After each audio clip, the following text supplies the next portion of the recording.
The next term you want to study in this chapter is energy. It is defined as its capacity or ability to do work. You studied this in the previous classes.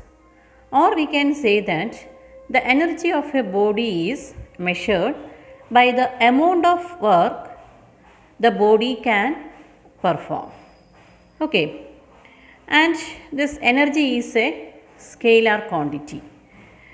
And the SI unit of energy is same as that of the work, that is the joule, and the dimension ml square t raised to minus 2.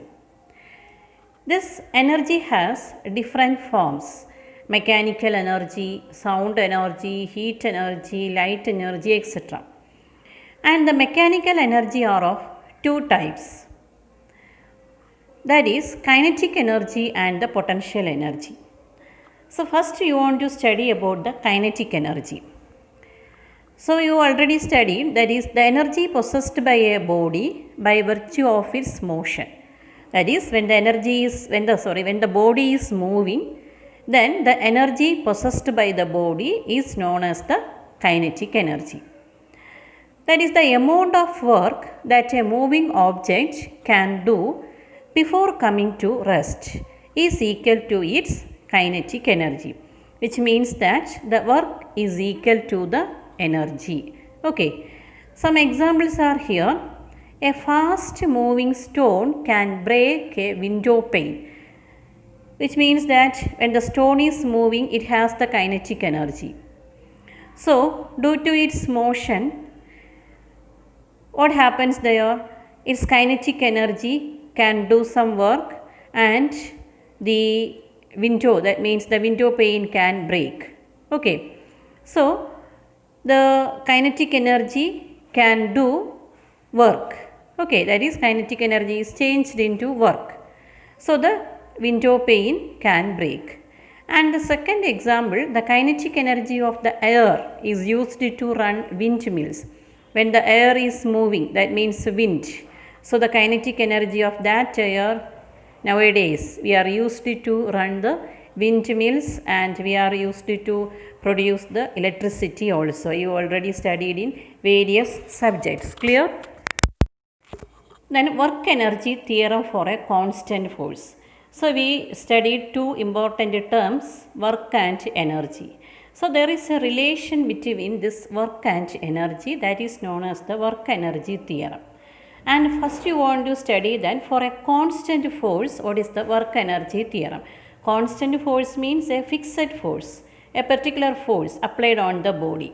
Okay, so the work energy theorem states that the work done by the net force acting on a body is equal to the change produced in the kinetic energy of the body.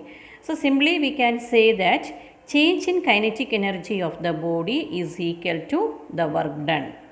Okay, that is work equal to change in kinetic energy. So we can prove this.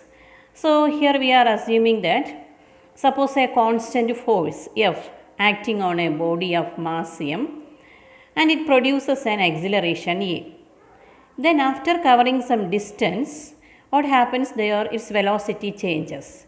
Initially its velocity may be u, and after covering a distance due to the force F, its velocity changes into v. So we can apply the equation of motion. So what is the equation of motion? That is v square minus u square equal to 2as. So its velocity changes from u to v and it has an acceleration a and the displacement s. So we can write v square minus u square equal to 2as. So from this equation you want to prove that change in kinetic energy is equal to the work done. So for that we should multiply both sides by half m. Okay, both sides by half m. Okay, that is multiply both sides by half m. So it implies that this becomes what? Half m v square, and this becomes half m u square. Okay, equal to what? 2as into half m. So that half and that means 2 and 2 will cancel. then MAS. So we can write MAS.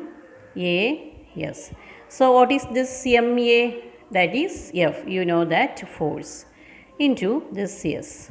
So what is this F into S? That is the work done. Okay, so we can write half mv square minus half mu square equal to W. So you know that what is the half mv square? It is the kinetic energy. And what is the half mu square? It is also the kinetic energy. But here u is the initial velocity. So we can say that this is the initial kinetic energy and v is the final velocity. So we can say that it is the final kinetic energy. So we can write Kf, final kinetic energy Kf minus initial kinetic energy Ki, that is equal to the work done. So this implies that change in kinetic energy equal to work done. Kinetic energy is changing from initial to final. So we can conclude change in kinetic energy equal to work done on the body by the net force. Clear? By the net force. So we proved the work energy theorem. So what is the work energy theorem? Change in kinetic energy of the body is equal to work done on the body by the net force. That is change in kinetic energy. Change in energy is equal to work done. Clear?